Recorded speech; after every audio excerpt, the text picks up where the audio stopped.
Apparently I'm live, as it says. Hopefully, if anyone jumps in, they can hear me. I made an absolute meal of attempting to do it. I kind of did amateur hour, absolute perfection. I've had like 3 upcoming freaking streams going on. I switched accounts to have a look, and whoever subscribed to me, I'm sorry. That was terrible. That was a mistake. So I don't know what I've called this. It should say in. I don't know how to pop things up. It says it can do things. It says got one person watching, but I don't know if that means someone's dropped out straight away. Whatever. Yeah, I'm just gonna give it a go and rattle on about Supercars for however long. It'll be what it is. So I wanted to talk about a whole bunch of different Supercars drivers. Wanted to talk about 2025, and hopefully it's interesting for someone. So I had Chaz Mostert in the thumbnail. I just wanted to talk about whether Chaz is going to win the championship this year, and it really comes down to whether he's got a good enough car or not. If Walkinshaw can provide him a good enough car, then that'll be a thing. Can I start recording this? I mean, it doesn't really matter. I don't know if I bother. I can. Where did I put OBS? I'll just put that there and then just. Oh. It's probably Instagram or something.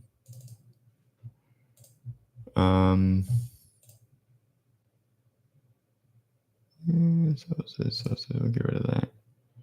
And I'll just have this going, just in case I need it. Apparently someone's watching. If you can hear me, say hi. But yeah, people just drop in, drop out. So there's like a few things. I did a few videos. One of them, Chaz Mostert, will he win the championship? It really comes down to whether Walkinshaw can give him a good enough car, and I'm not convinced. I'm not convinced that it's going to happen. It'll take a lot. In the same sort of way that in Formula One, can Lando Norris win the championship? Well, he has to be a good enough driver, and McLaren have to not shit the bed. So there's that. And what else you got? You got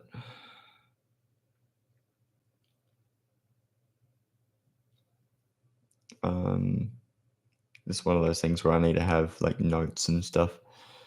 But I did a video talking about Thomas Randall, and I think that I'm not convinced by Thomas Randall's performance in 2024 that he's going to come through and win races. But you don't really know how much of a difference the next year is going to make.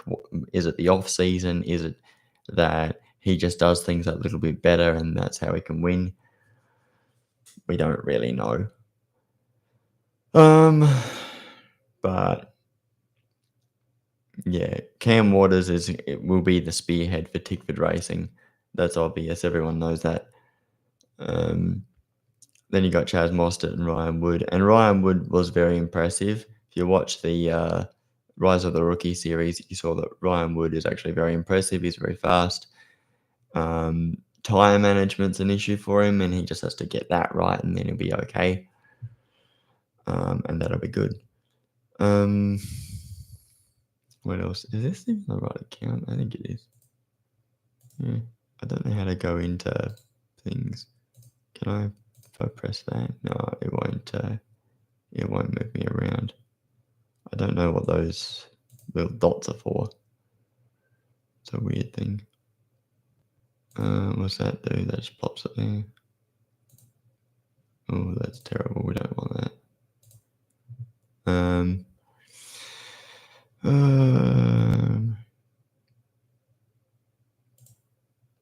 That does stuff.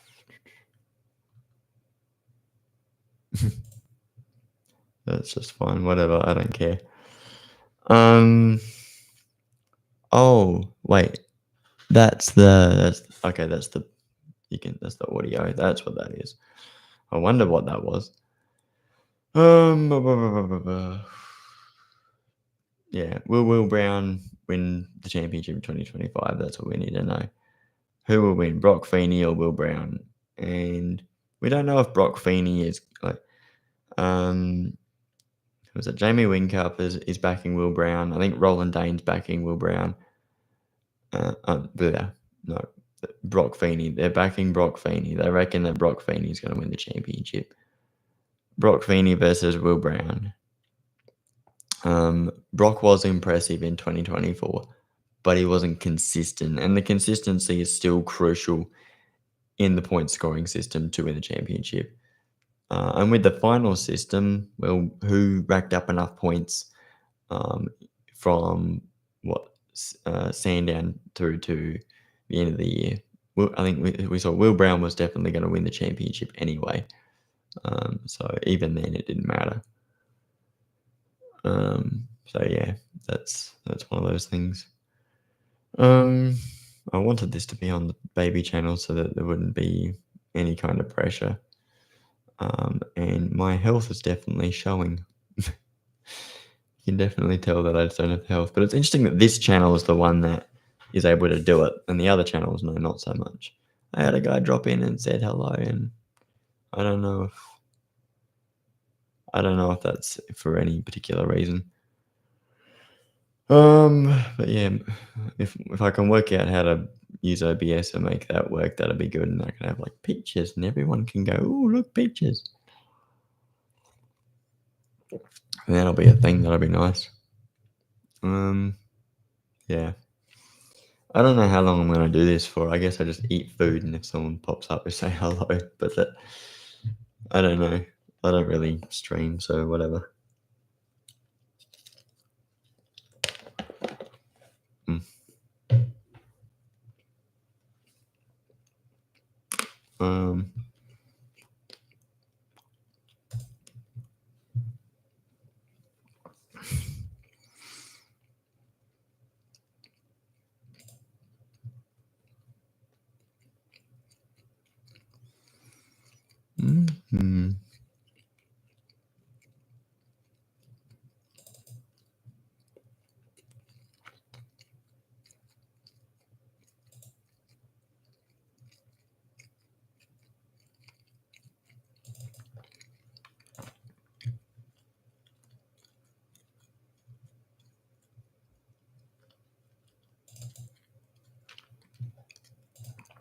And I guess I'll talk about the Greg Murphy stuff. You never know. I don't really know how I can. It'd be good if I can do things. What does share screen do? Oh, it does do stuff. Okay. Video. So if I went to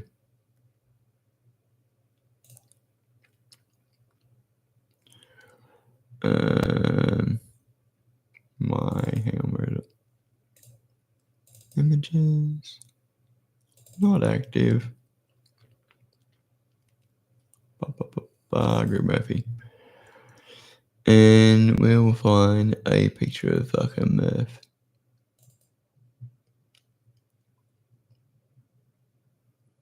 Come on, computer, don't implode. Just put in the fucking Photos app. I don't care.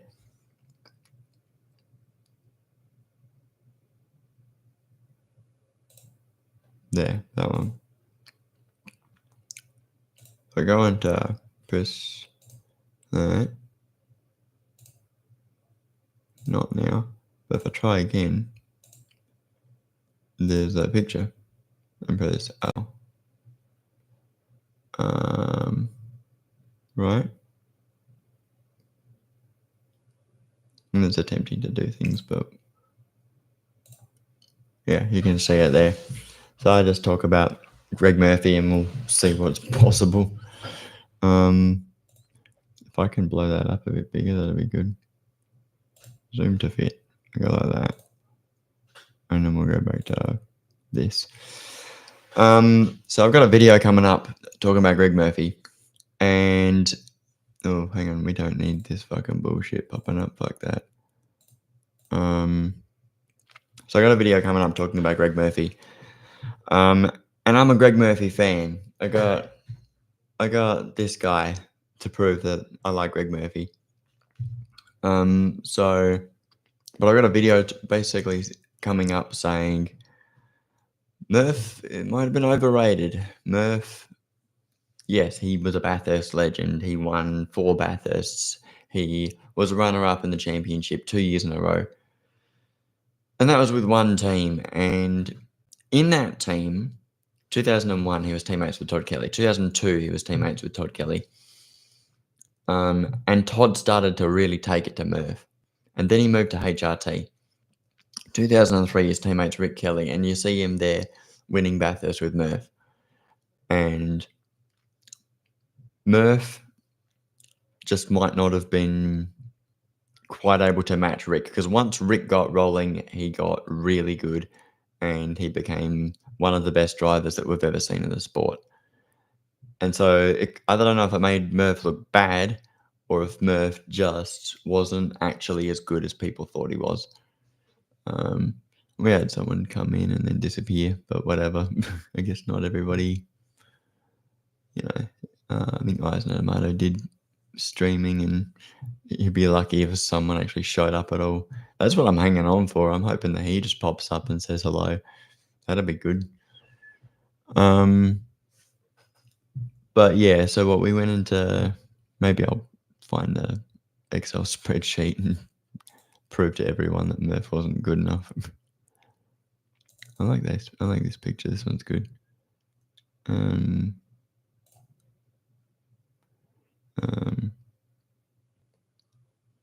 Will it actually just... Oh, it's a different thing, whatever. Find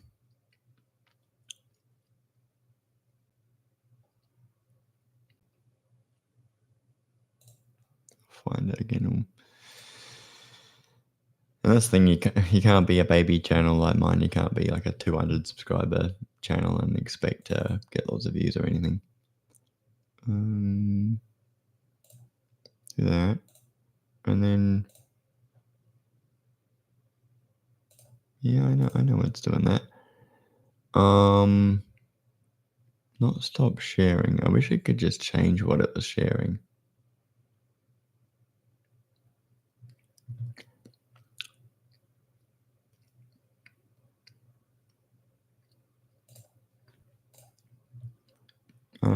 I don't even know how you can change anything on this live. I don't think you can. I think you can if I press edit.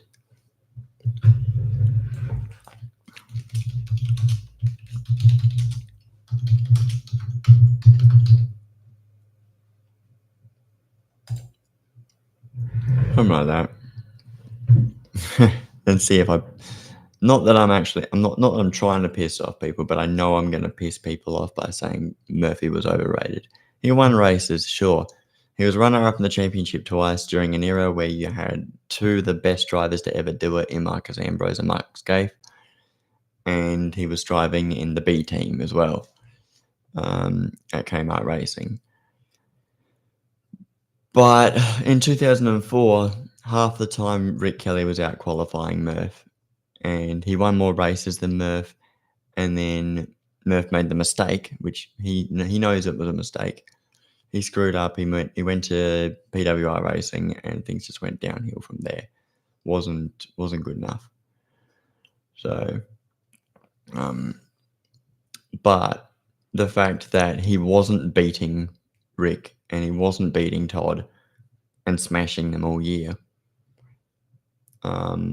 that either says that Murph wasn't that good or the Kelly brothers were just amazing talents. And that's just the way I see it. It's a complicated thing. I think later in his career, so he smashed Paul Wheel, demolished him, demolished Cameron McConville in 2006, and just out-qualified him. I think almost every race, there was like 2 races in 2006 qualifying sessions that Murph couldn't out-qualify Cam McConville, And that was mainly just because the car was just a dumpster and maybe there was a crazy qualifying session. Then he went to Tasman Motorsport with his teammates for Jason Richards for 2 years, and JR was fast. He out-qualified Murph both of those years. And then Jason Bargwanna was Murph's teammate, and Bargs couldn't take it to Murph either. So Murph was fast, but he had some of the most incredible teammates that you would ever see. And so that's probably a bit of a complication, is that it'd be like saying, oh, Craig Lowndes is the best driver ever, but he was consistently beaten by Jamie Whincup. So it's really hard to say who was better. And Craig Lowndes, I guess now I'm talking about Craig Lowndes, I should just stop sharing that and change it to a different picture. We talk about Craig Lowndes, we'll find him where he is. I got a picture somewhere.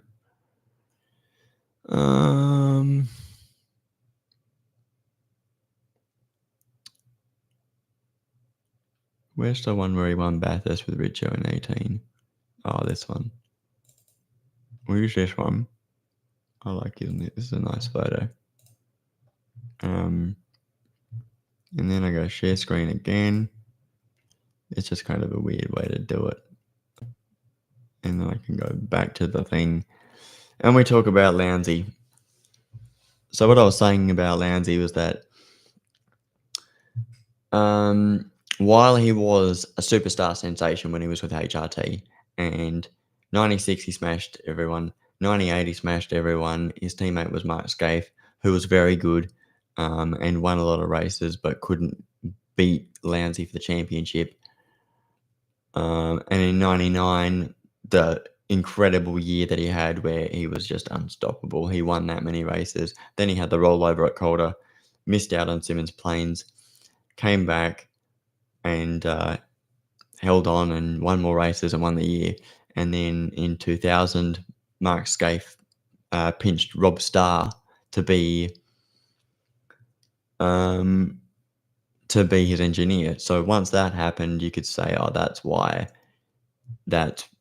Scaife won those championships, is because he stole Lowndes's engineer. So yeah, maybe my channel's dying or something. That'll be an interesting thing to know. But whatever, you know.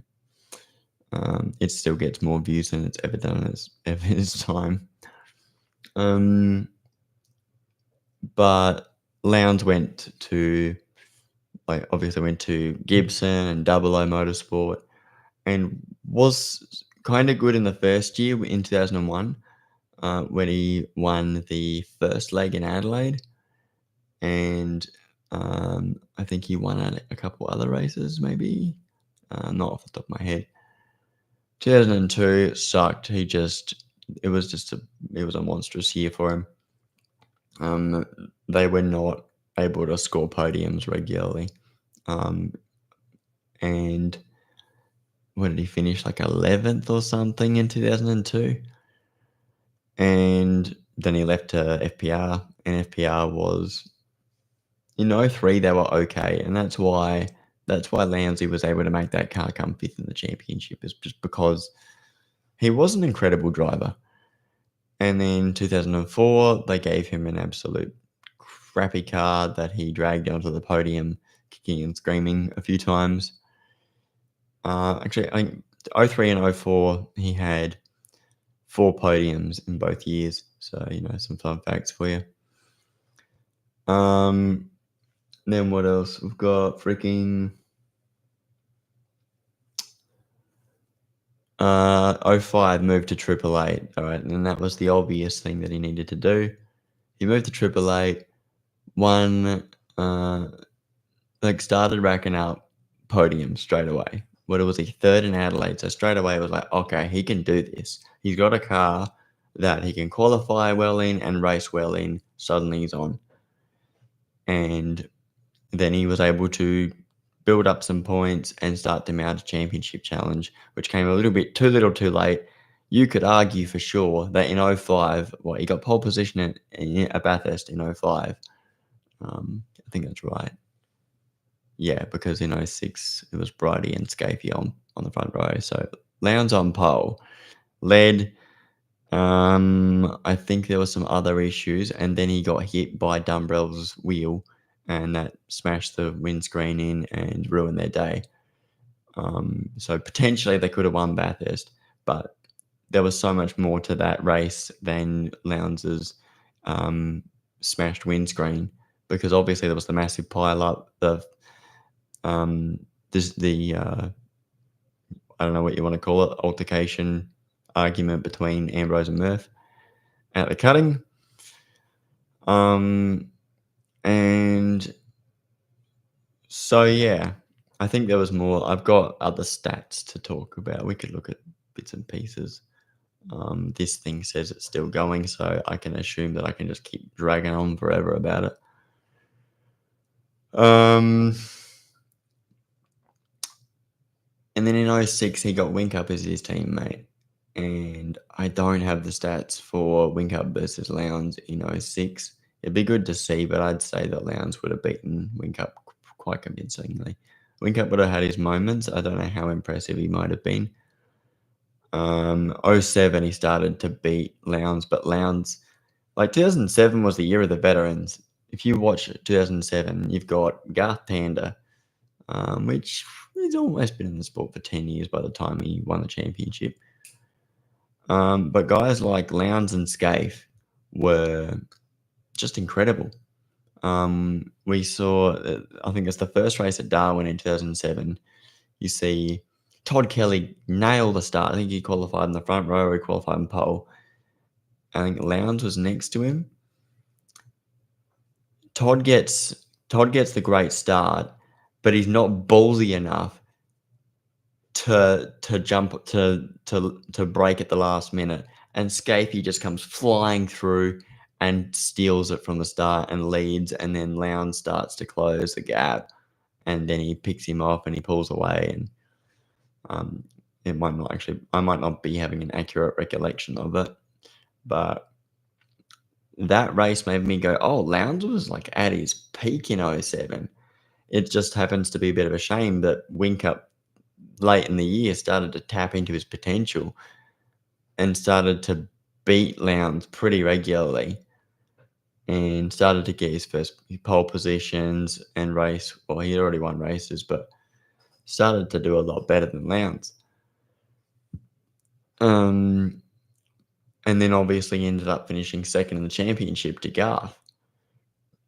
And then in '08, Lowndes just wasn't close enough, but he was a solid teammate up until 2013, I'd say. Where you can watch in 2013 and go, oh, Lowndesy, you shouldn't be qualifying this badly. You shouldn't have to be dragging your car up the front. A bit like Sergio Perez in 2024 in the Red Bull. He qualified, barely get into Q3, and then when he did, he didn't have the race pace to drag it further up, and it was, I think their Red Bull wasn't that good this year. It was like the fourth best car by the end of the year, and it looked better because I had Max in the car. You got to feel sorry for him. But that's Formula One. I'm supposed to be talking about supercars, and I think this thing is still called Murph is Overrated, and I shouldn't do that. I should change the title of it because I'm not talking about Murph anymore, unless somebody wants to hear me repeat what I was saying before about Murph. Because I did say he was overrated. I'll stop sharing for a second, and I'll bring that picture up again that I had, and it's going to take a second. But basically, what I was saying about Murph is that the Kelly brothers beat him, and I had two people, and now they're gone. So there you go. That's life for you. That's not fucking Murph. Whatever. You know what I should do? I'll bring up the full year driver grid, whatever you want to call them, because I like that photo. Oh, you got the rookies and all that. Or is that these are the Kiwis? That's not a bad picture to have. Oh, that's blurry as. I don't want to use that picture. That's so blurry. What's this one? Randall and Mozzie.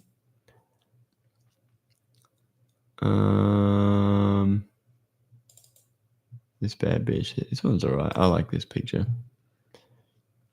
I'll use that.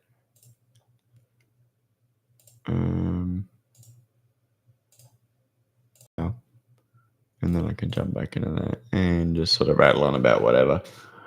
I was talking about sports history, which is a lot more interesting than talking about what happened this year, because everyone knows what happened this year. But there were some interesting things, obviously. I don't know.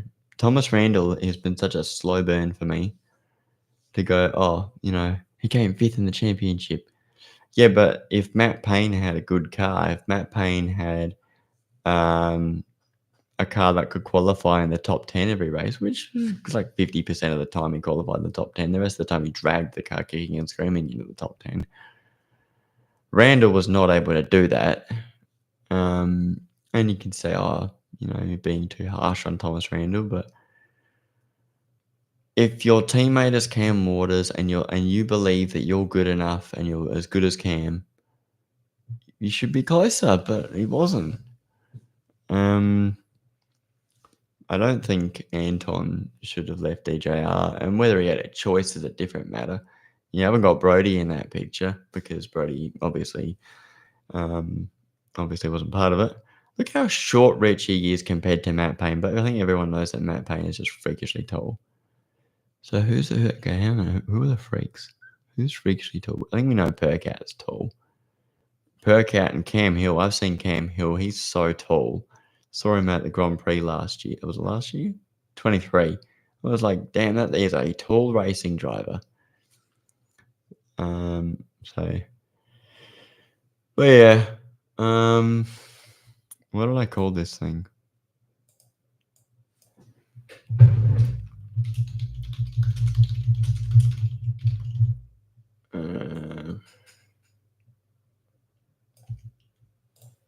I'll just change the title of that. Whatever. This isn't a professional thing. This is a guy having a go for his first time. It's like, whatever. Where's Chaz? Chaz is really tall. There he is. You can see how tall Chaz is. He's only like half a head taller than Cam. But I think Chaz is one of the tallest guys.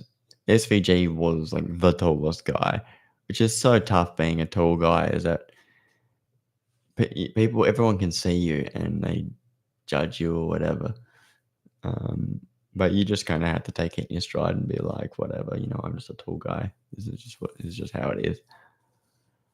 I'm just gonna try and drag it out for however long.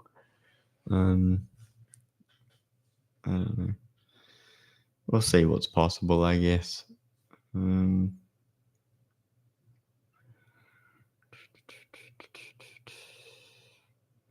Wanted Goofy dead. Sure he did. Look at my tea, like it's decaf.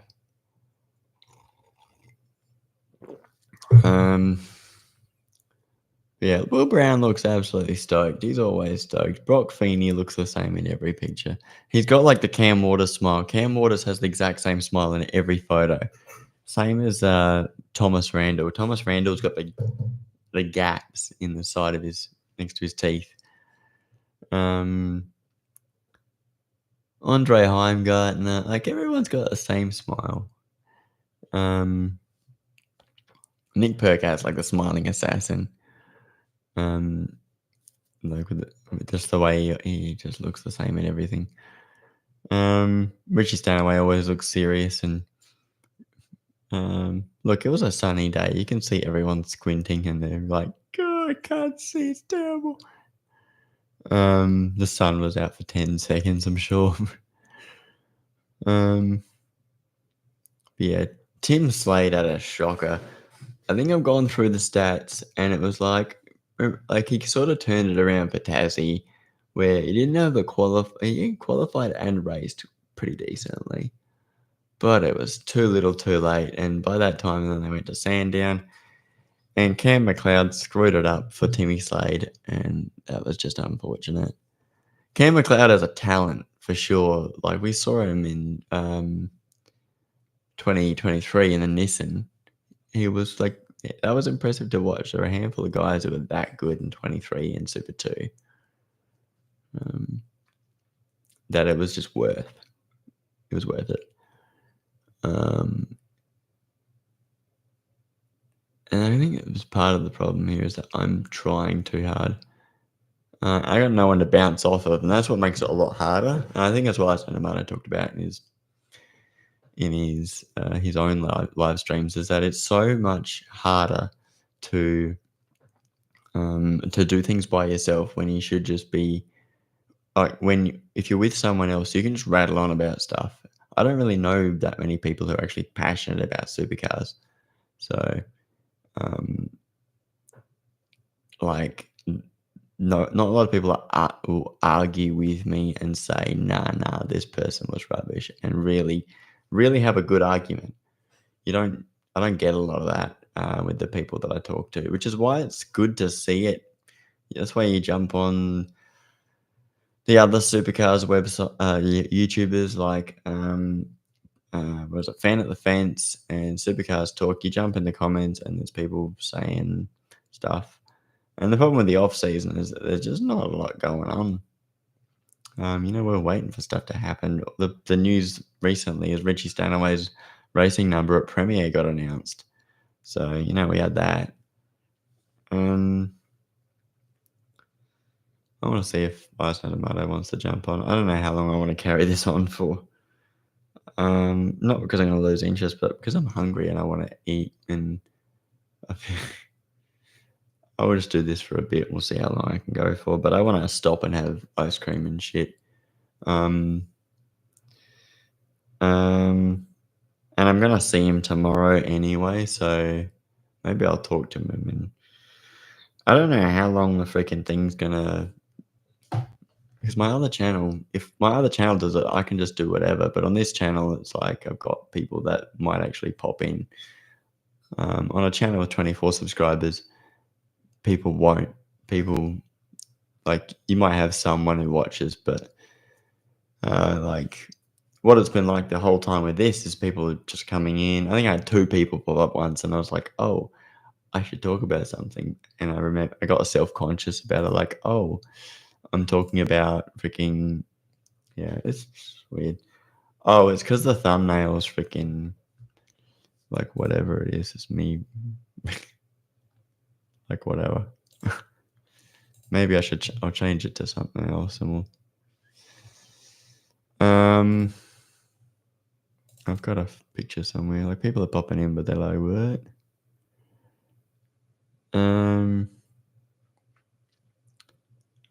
I'll bring out Richie Stanaway or something if I can find him. He'll be in my Grove folder because that's where he always is.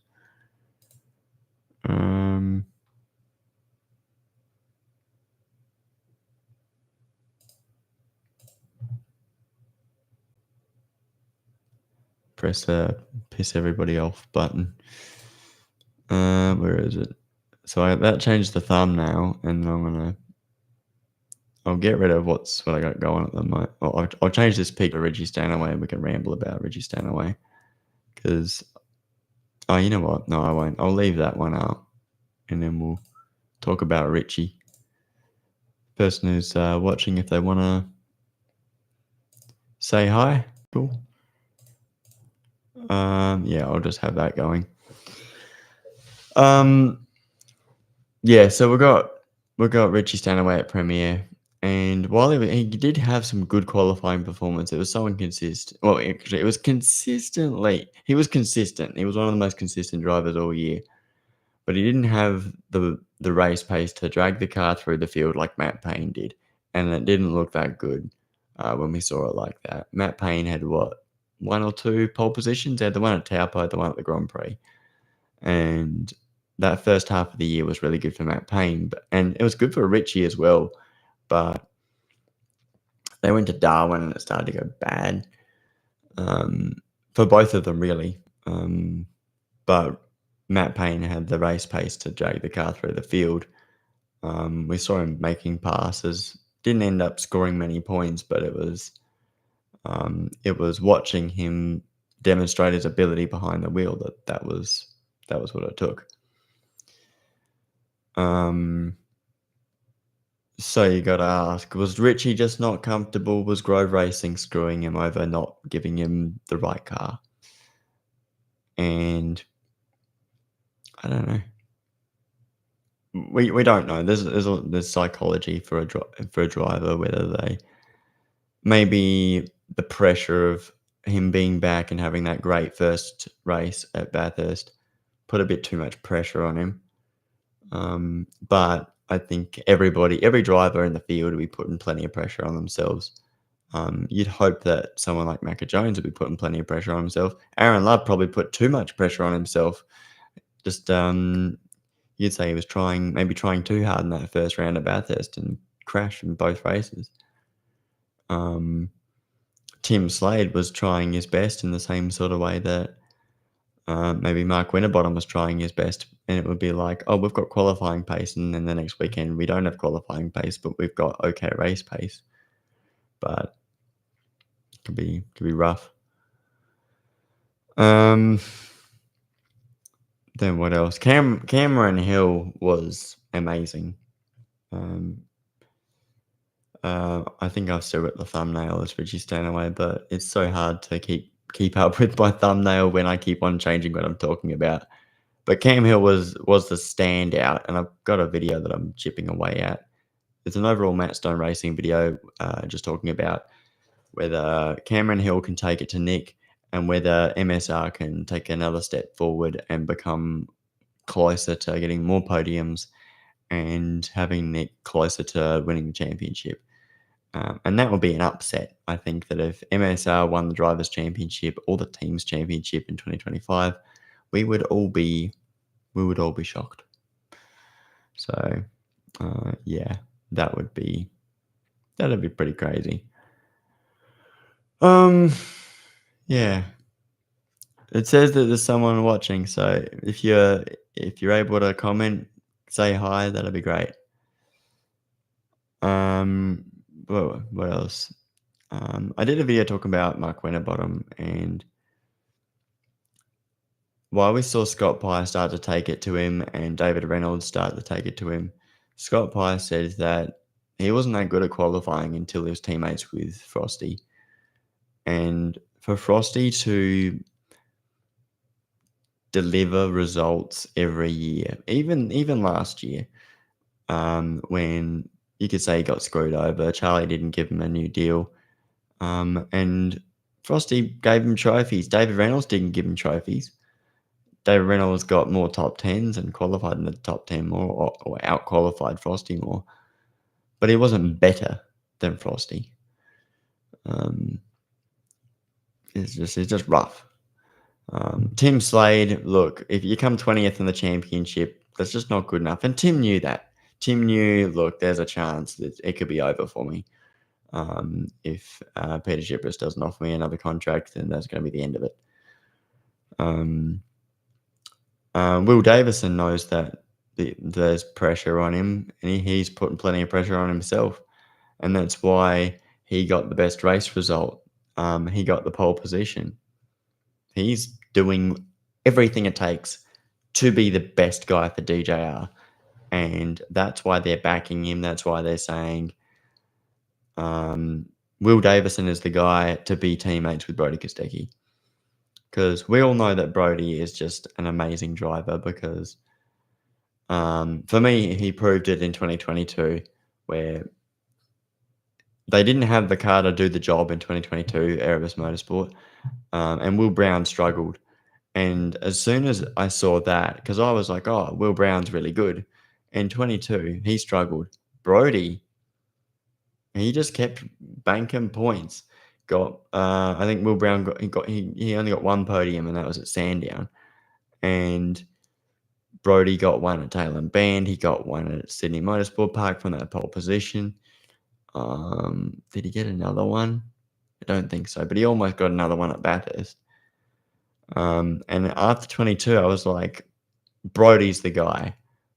I don't remember what my predictions were, but I think that I think I must go into every year so confused. And I really want to go into a year saying, hey, this is what's going to happen and why. You need to argue why you think something's going to happen. You can't just say it's going to happen.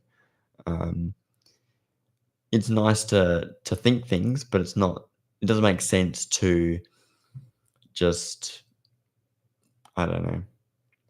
It doesn't make sense to just say, oh, Brody Kostecki's going to win the championship. Why do you think that? Is it because he's got George Commons? Is it because they got Erebus Chassis? Is it all of the above? Having Todd Hazelwood might help, but you don't know. Like, what was it? Ryan Story said that if you're driving a Ford, you can win the championship, but you can't win Bathurst, and you've got to be able to name a Ford entry in the last 2 seasons that could have potentially won the championship had it not been for a few mistakes. And Chaz Mostert was the guy last year. Chaz Mostert was the guy who potentially could have won the championship. Taupo, they had that wheel that wasn't put on properly, so he was screwed over with that. The incident at the Grand Prix with Matt Payne, I don't think it hampered his point score that much. Did he get a DNF? I can't really remember the results. I'd have to check through my stats. I'll check through my stats. I've got all sorts of crazy numbers on this thing. Where have I put it? But there was like 3 or 4 races where Chaz had a bad time. At Gold Coast, he came 10th and 11th. That was his results, and that showed we knew he could get 2nd or 3rd or potentially a win, and that's good enough as far as I'm concerned. Anyway, where are my stats? I got also. Where are they? I was looking for Chaz. Oh I can't remember what my freaking things are called. It's like, was it 2024? Did I call it a number? Leader results, ups and downs, it was called. There we go. Every single driver's qualifying position and race position listed in order of what driver they are. So I can just go, how did Chaz go? And you look at the 4 races that things went wrong.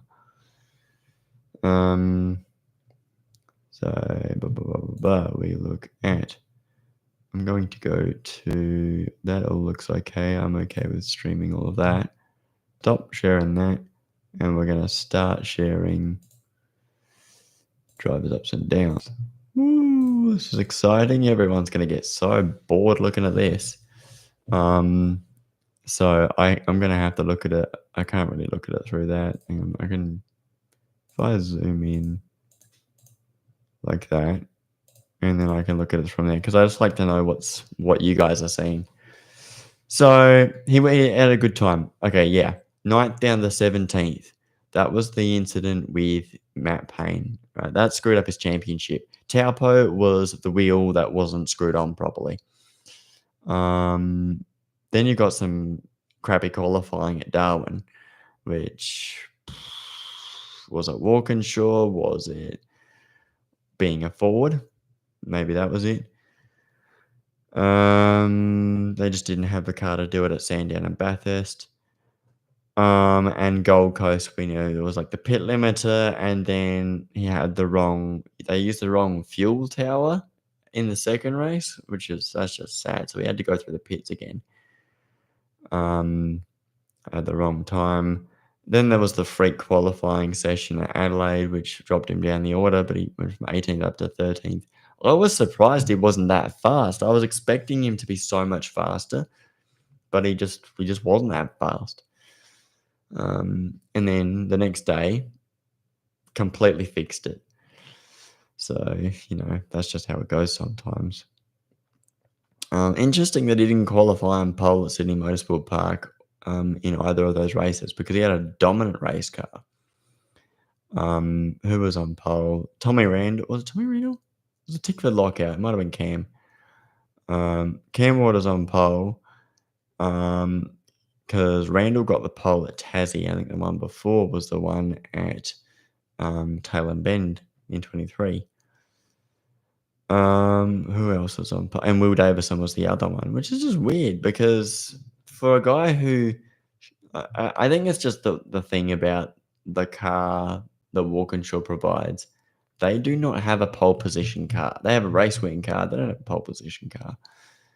Cam Waters had the opposite problem. He had a pole car, but he didn't have a race wing car. More often than not, hang on, I can check these stats because I put them down so you can look.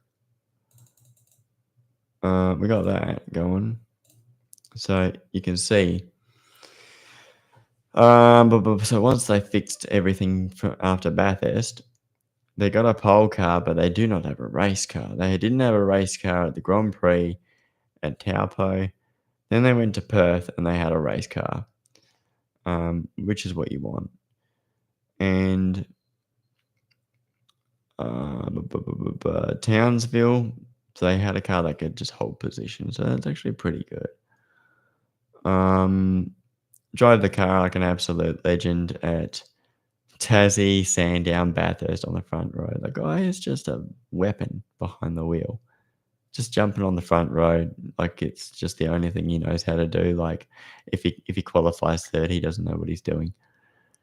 But it just shows you how good he is. So yeah, if it says top chat, it has like live chat, but I mean, I had top chat before, so I don't know. So if anyone wants to say hi, feel free. I gotta drink my tea for a second because I've just been rambling non-stop about supercars. Like, I just like supercars, all right? You can see I've got stats up on the board. If you want to look at those stats and enjoy them, go your hardest, man. And I got the plus and minuses going on there, so you can see what his worst races were. Cam Waters was just a brilliant driver last year. I want to look at Matt Payne, actually. We'll look at Matt Payne because he did drive like a legend. Except no, he didn't, because you can see it just wasn't quite right. Dropping more positions. There were certain races, like I remember him passing lots of cars at Darwin, but I don't know, you can see it starts to get good after Townsville. That was strategy. You can see he wasn't qualifying all that well. That's just shocking, really. I do have the stats for Richie. That would actually be really good because I know people are gonna argue that Richie was terrible or something. Hang on, I gotta find where I put him because came 18th in the championship, so he's that far down the freaking order. I can't remember. I think he was 15th before Adelaide. Wikipedia was just being stupid and decided to say that Richie wasn't. What do they say? They said Richie. No, it's just the way that they formatted it on the Wikipedia page. They're like, Kai Allen didn't participate in the first race. He wasn't entered in the first race. They wanted him in, but he wasn't entered. Dale Wood was because of course, he was allowed to. And then he also did the Carrera Cup race and drove like a legend because he's Dale Wood, man. Anyway, so Richie was all right.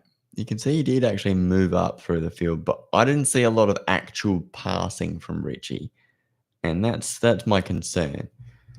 Like we saw Gold Coast stuck the thing on the front row, racking up top tens towards the end of the year. That was good.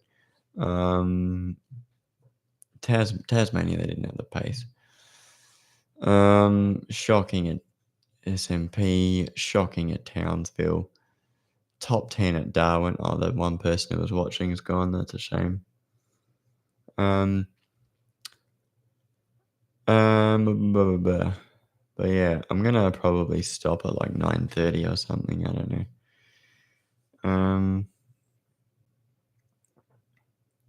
I'm gonna text Liam and see if he wants to jump in and say hi.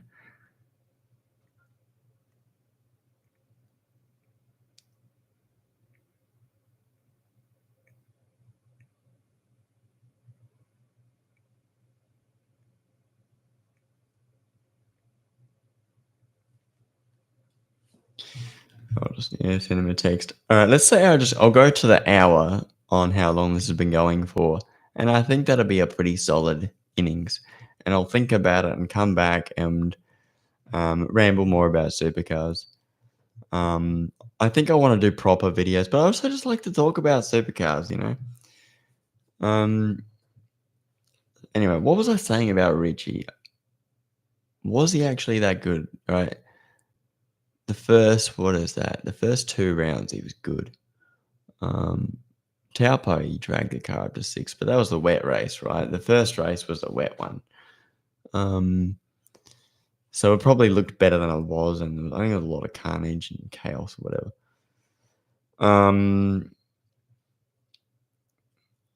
He definitely had his moments where he qualified well, but he didn't race all of that well. Hey! I just texted you like 2 seconds ago, and there you are. So yeah, this is my first time streaming today. I made an absolute mess of it. I had like 3 scheduled streamings going up. Streamings, what the hell am I saying? They were like scheduled as upcoming, and I bet I annoyed a lot of people in their subscription lists seeing like 3 things popping up. But I've ended up doing it like this because I can't get OBS to do the things I want. So this is just a live share that YouTube does through its webcam thing. So that's what I'm doing. You didn't see it, the scheduled ones.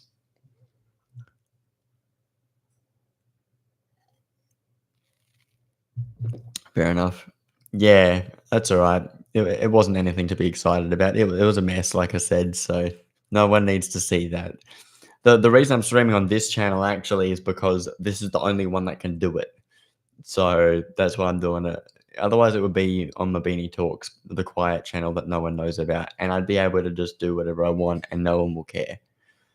But this is easier to do because I have a million PowerPoint presentations and Excel documents on supercars. So, yeah, once I started dragging out the stats, it was a lot easier to do than sitting here thinking about things to say. But yeah, I'm gonna go for like another 8 minutes because then that'll be an hour, and then I go, you know what? I reckon I'm done for the day, and I'll stew on it. I'll probably do more because I think once I've had this first go, I'll definitely be keen on doing more because I'm enjoying it, and it's a lot easier to do content like this, especially when I got my freaking stats up like that. Like anyone who likes supercars and comes across this should be like, holy crap, that's amazing. So yeah, I'd be, yeah. I don't know. But yeah, it's weird. Trying to get OBS to where I had no idea what I was doing. Yeah, going over stats and such. I talked about, what did I have? I talked about I've got the qualifying and race positions for every single driver. Which is just like a cool thing that I made this year because I thought it's I just wanted to understand my thoughts on things. I wanted to know what I was talking about because it's easy to say stuff, but it's not easy to be completely sure about what you're saying. Like Will Brown, who I've got up here, he just had a brilliant year. He won the championship, so and he won the championship, and you can see in the second bit of the information where it says first drop to second. So that's second's the race result next to Bathurst 500. That second bit is the final result, his race result, and the number of times that he came first, second, third throughout the year was why he won the championship. Not because he won the most races. He was just that good. Yeah. It always helps because otherwise I'm just thinking in my head and you have like intrusive thoughts. Like watching the number of people on the little viewer count thing the live viewers. Every time it changes, I get all self-conscious, so it's almost better to not have it there at all and just let me ramble, and then I won't get self-conscious. Did you ever have that on, when you were streaming on Twitch?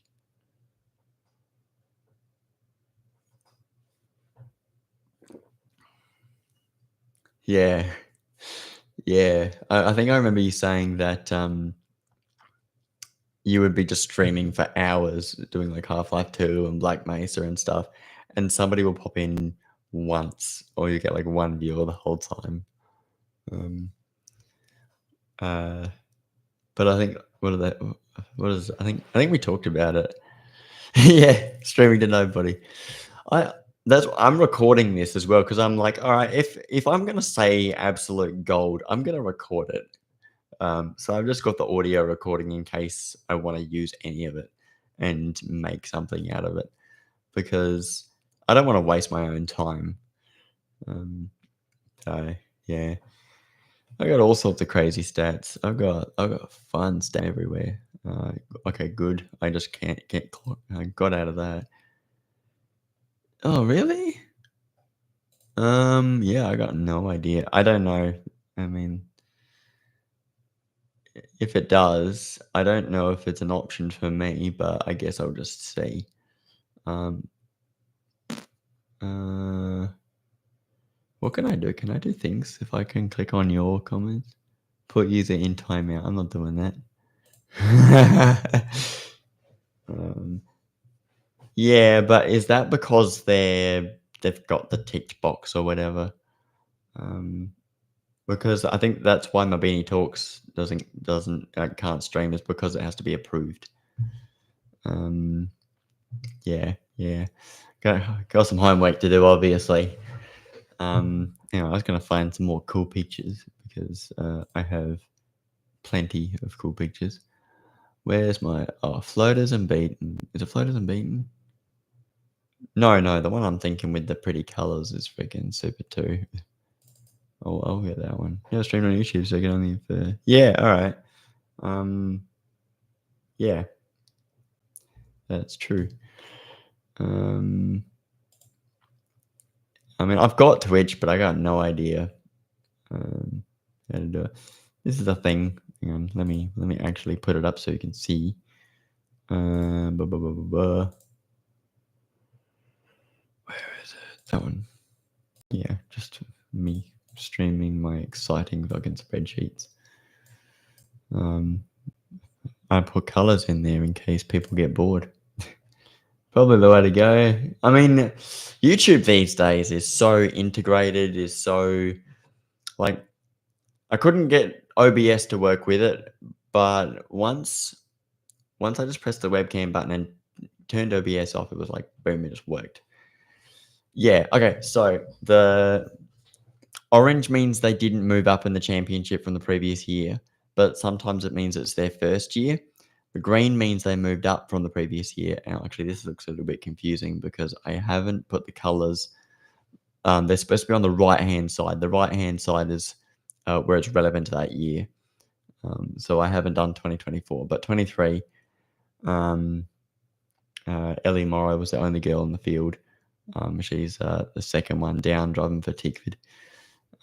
So she was 13th in the championship, up from one spot from 14th, which sounds good, but it was like last of the full timers, which is not as good. And she was driving a car that you could argue was really good. I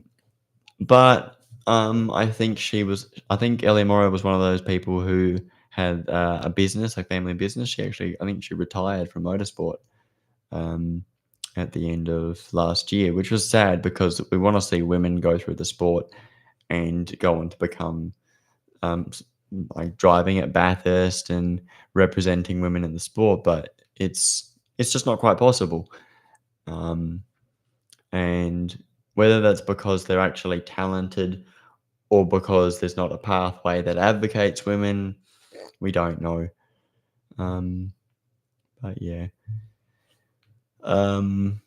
What else have we got? Jay Hansen was good, and then he stopped. Where is he? Yeah, he just wasn't on the list. He probably just couldn't come up with the budget because money is such a big factor in racing. if you don't have the money to do a full season, you just miss out. So J. Botham, very talented driver, had opportunities elsewhere, but did drive at Bathurst. I think he did a good job driving with Bryce forward. He was good, but the team that he was driving for was not having the best time. Sandown was really good, I recall. I think I recall Robotham being really good at Sandown. Kai Allen had just a disappointing end of the year. He had the number one. Actually, this is a cool fact about Super 2. So this year is the 25th anniversary. 25th? Yes, 25th anniversary of Super 2. And they're making a confusing deal out of it because we had 20 years 5 years ago, so it's like whatever. But COVID happened, so I guess it wasn't what people wanted it to be. This year is looking like the most stacked grid. Lots of young talent coming through. Max Gay again is probably one of the most exciting drivers that I'm looking at, who's the grandson of one of the best drivers to do it in supercars, who won 5 championships in the 1960s. And so his grandson, Max, is going to be in Super 2 this year, which is just a step below the main game in supercars. I don't know why I was. The other thing is that you've got. So last year was the first year in several years, like 7 or 8 years, since we had the reigning champion continuing for another season. Because usually people who win the Super 2 championship move up to the main game, or just don't do it at all. Don't do Super 2 at all. But last year, Kai Allen had the number 1 as the reigning champion. He just stole it from. He didn't steal it from Zach Best. Zach Best screwed up. That's what happened. He knows he screwed up, but I don't think he deserves the hate that he gets. I think he did a brilliant year, and he made a mistake at the end of the year, and mistakes happen. What was unfortunate was he wasn't at Bathurst last year. So Kai Allen had the number 1, but then Zach Bates won the championship in 2024, so he gets the number 1. So 2 years in a row, we get the number 1 in Super 2, which I think is the first time ever. And I love historical, like new things happening, new things that are like, this is the first time this has ever happened in the many years that this has been a thing. That's exciting. So yeah.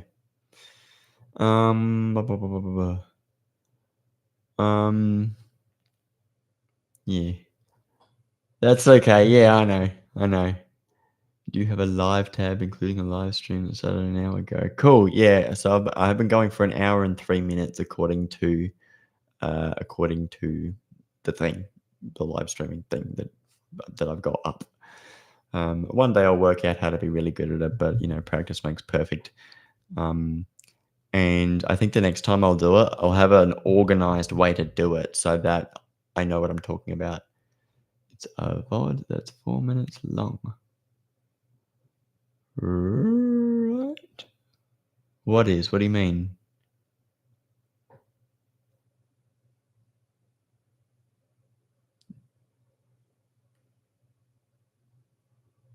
A VOD that's 4 minutes long. The live stream for an hour. Oh. Would that just mean that's just like a thing? I mean, that's cool that there's actually a VOD that came out of it.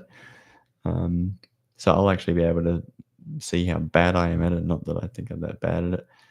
Yeah, that's weird. I think once I finish the stream, it'll just say it'll either say stream ended or it'll show the full thing. That'll be cool. So yeah. Maybe. What it might be, if it's 4 minutes long, it might be a different one that I tried to do earlier. I had someone drop in and said, hello, while I was mucking around in OBS to try to make it work. So I think this one's a separate one. I think that makes sense. I had one going, I didn't even realize it was working. and this guy's like, hello, and I'm like, oh crap, I'm annoying people. So yeah, um, yeah, yeah. So yeah, I got all sorts of crazy stats. And I've got better ones somewhere. Are they? I've got cool stats. It's all working super well. Yeah, that's good. That means my internet's kick ass. That's what I want to know. Yeah, that's actually really good to know. Is my microphone sound good? Because it says it's using this one. Awesome. Yes. Good. Because it showed up. It was like, but then your streams everywhere. Yeah, but like you had multiple people possibly using. I mean, I don't think you would have. I think you would have been like, hey, I'm going to be streaming.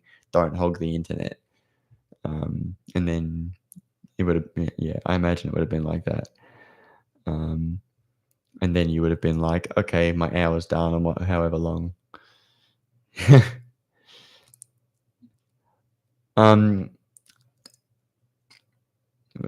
Oh, your audio was never that good. I mean, how long did you were streaming like 5 years ago? So maybe that. I mean, no, you've had your one of these for like 5 years. I think so. Yeah. There's a YouTuber I know who's got one just like the one I've got. No one told me it was too low. I always in my videos I actually crank it because I'm like I've had too many complaints. I don't know, actually my Richie Stanaway video that got actually I don't know how many views it's got now. I don't know if it's beaten my all-time best, but my video that I put out in like October that got 12,000 views. So many complaints were about the audio. So after that, every single video, I've just cranked the audio and been like, if it's too loud, too bad. This is just what you're gonna get. You're gonna get loud. So, I have. They can exactly because the most annoying thing when you're watching a video, it's a live stream or a video, whatever it is. The most annoying thing is not being able to turn it up any louder. If it's too loud, yeah, you just. I mean, actually, I have experienced it both ways where it's really loud and you can have it like on like because I watch videos on my phone. I'll have it down onto 1 bar and it's still too loud. But then I've also had it where I've had the volume cranked and it's still too quiet. So there's a range, obviously. Where else? Blah, blah, blah, drives and where they drove. I got so many freaking PowerPoint presentations.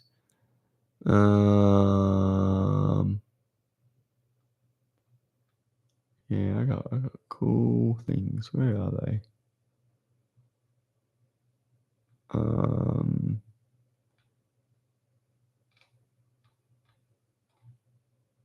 I'll find it. I just remembered that you'd just be staring at my face if you were watching. I got so many damn PowerPoint presentations, man. It'd be good if one day I could actually just focus on one thing at a time. Where is it? Floaters and beaten. On the few times that I actually have staring at the giant head in the corner. I mean, I'll grab the head for you. I'll grab him. He's my man.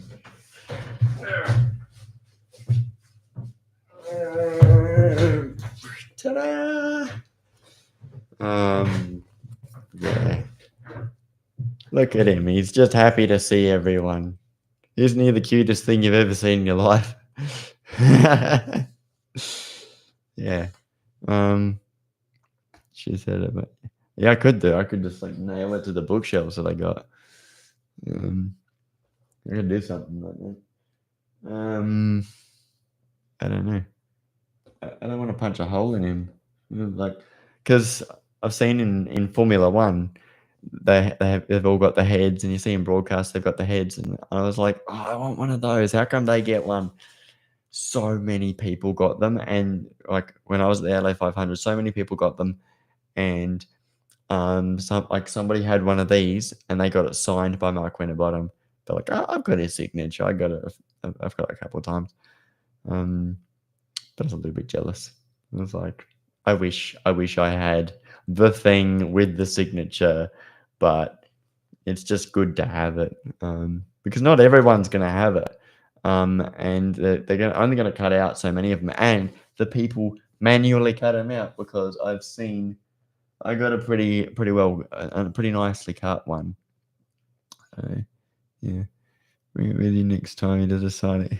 I mean, he's retired, so it might never happen again, unless he goes to Bathurst, but.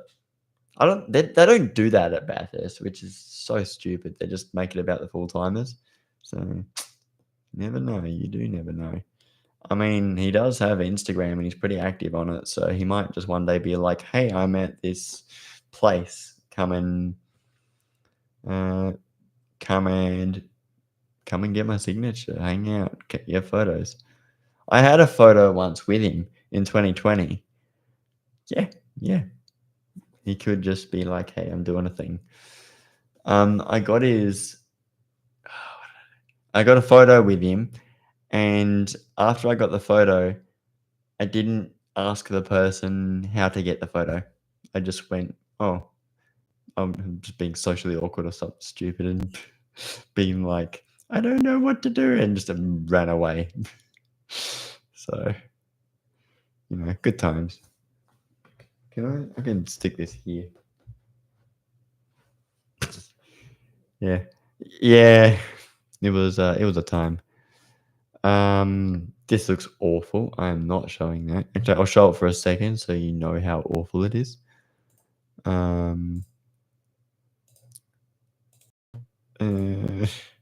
This bad boy. I need to update it too. This is what I call floaters and beaten, which is just my made up way of explaining whether anyone's any good. Which shows every driver who is active in Supercars at all, in that year. So I've only got up to 2023, but I've got to add 2024, which means I will be able to add guys like Dale Wood. Where the hell might he be? There he is. Dale Wood. I'll be able to put Kai Allen in there. Hang on. No. Okay. I remember how I did this. They have to have done a full-time season, and then from that point onwards, they stay on the list until they don't do a race at all. It's just a weird way of doing it. I don't really know why I did it like that, but desperate need of color core. It does. It's shocking. Oh, I've got a great one. Hang on, 2019. Who can win the championship? Where the hell is it? Or who can't win the championship? Where is it? It was good. I remember it because I had colors everywhere. It was awesome. Where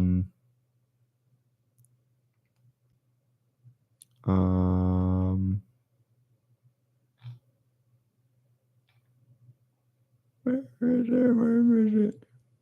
No. No, none of that.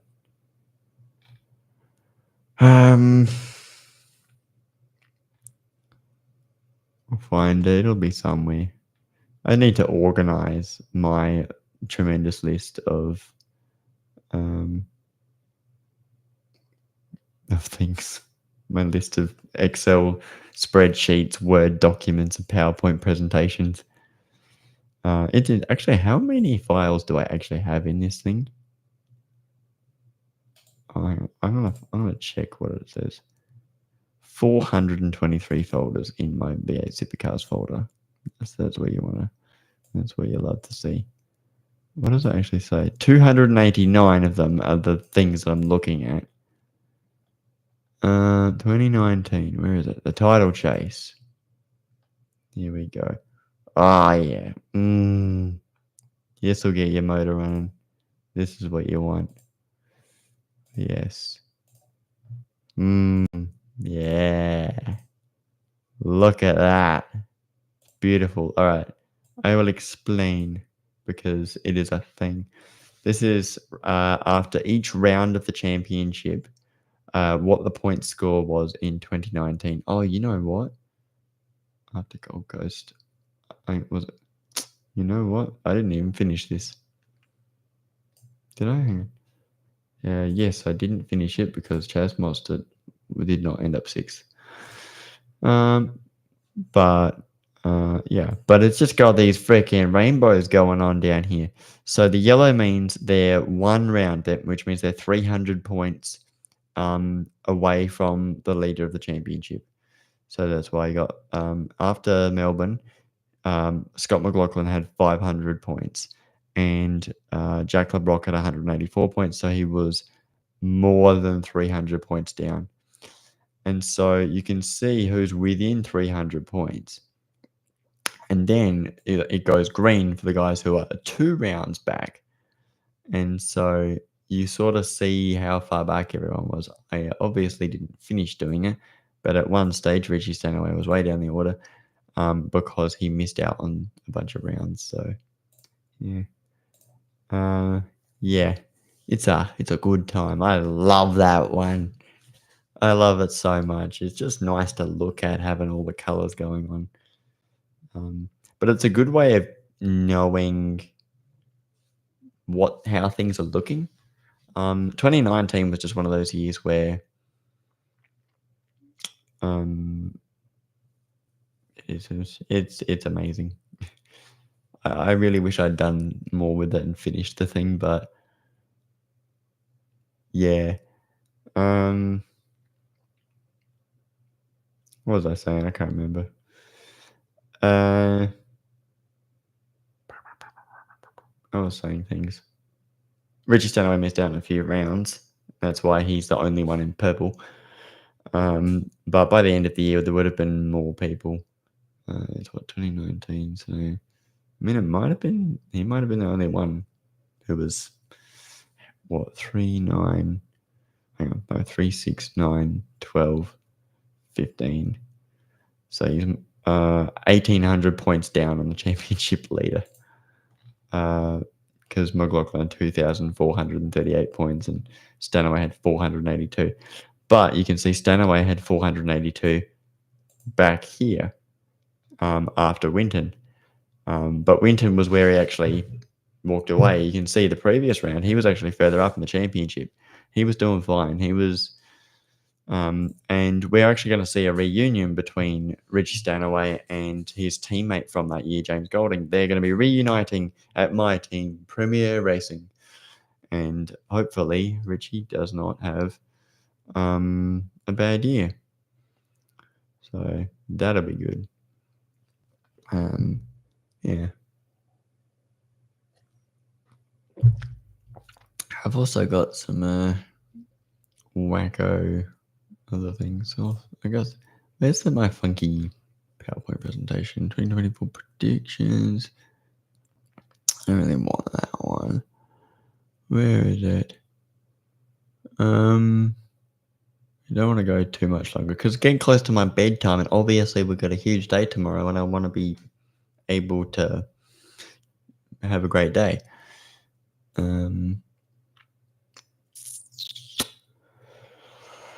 Where is it? I don't know. Where I put the thing? Did I make one up? What did I call it? Hang on. I might have deleted the thing. I have no idea where I put it. I'll just put my favorite one that I do is this one. Get that one going.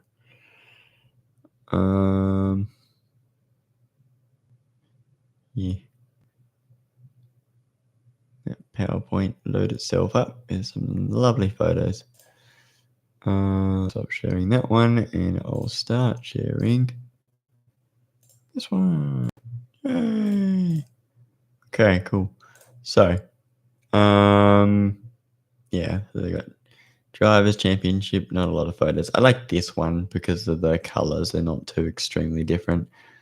And you can see, and the contrast, I think I did that on purpose, having it like that. I was like, I see what's going on there. It's not contrast, it's like the like a checkered pattern sort of thing going on down the bottom there. Nick Percat and MSR win Bathurst. Could you imagine? That would have been great. He did not.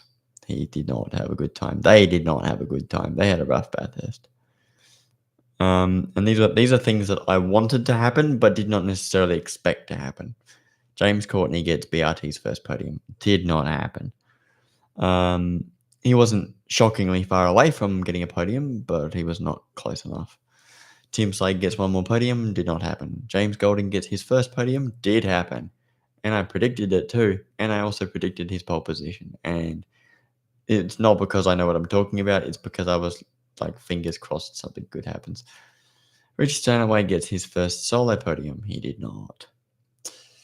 Nick Percat gets at least one podium. He didn't necessarily get a podium. He got 2 race wins, which is much better than I could have hoped for. Race winners: Chaz Mostert, Cam Waters, Brody Kostecki, Jack LeBrock, Will Brown, Brock Feeney, Thomas Randall, Matt Payne, and Anton Lipsqually. I think I was wrong about 3 of them. I was wrong about Jack LeBrock, Thomas Randall, and Anton Lipsqually. And then I don't know why I called it last year. I'm getting really hungry. I'm gonna wind this up in a second. There's a chance Team 18 could sign a talented youngster. Frosty might retire. He was forced to retire because they didn't offer him a deal for 2025, which is unfortunate for a guy who delivered trophies to his team. So, yeah. But I'm gonna wind it up in a second because I need to eat. If I don't eat, I don't get my beauty sleep, and if I don't get my beauty sleep, everyone has a bad time the next day. So, I got pasta, I got sausages, I got ice cream. Because I went to the shops and I was like, I just want to eat whatever I need to eat. So, hang on. It won't. If I had a PowerPoint presentation going that was like a slideshow going, that'd be a cool thing to do. Wonderful late dinner, yes. I mean, like yesterday I had a pretty recent dinner. But this is lunch. This is lunch. Actually, not lunch. Smoker. I got home. I ate more food, and then had to ring my dad and de-stress. And then a whole bunch of random crap. Like a whole lot of nothing. A whole lot of nothing, which pretty much just described 90% of my days. I just will do a thing, and then the rest of the time is me not getting things right.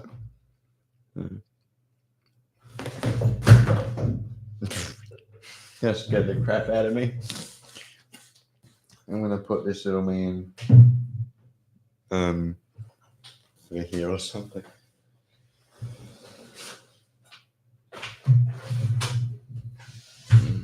You can't really see it anymore. I'll have to do a thing. Yeah. But yeah.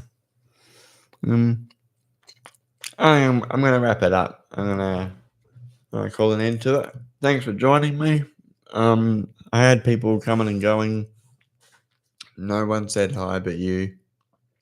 But I got some good practice in, and I think I liked showing off the stuff. I think that was cool. That was a cool thing to do. If I polish up some of my PowerPoint presentations, I could be the next fan at the fence, who is a lot more successful than me. He did a survey, and I did the survey, and a lot of the when I give advice to YouTubers, which I've said before, is just do whatever you want to do. It's just it's just such basic advice, but it's also don't stress. Yeah. All right. So I'm gonna hit the end button. Thanks for joining me, and I'll see you tomorrow.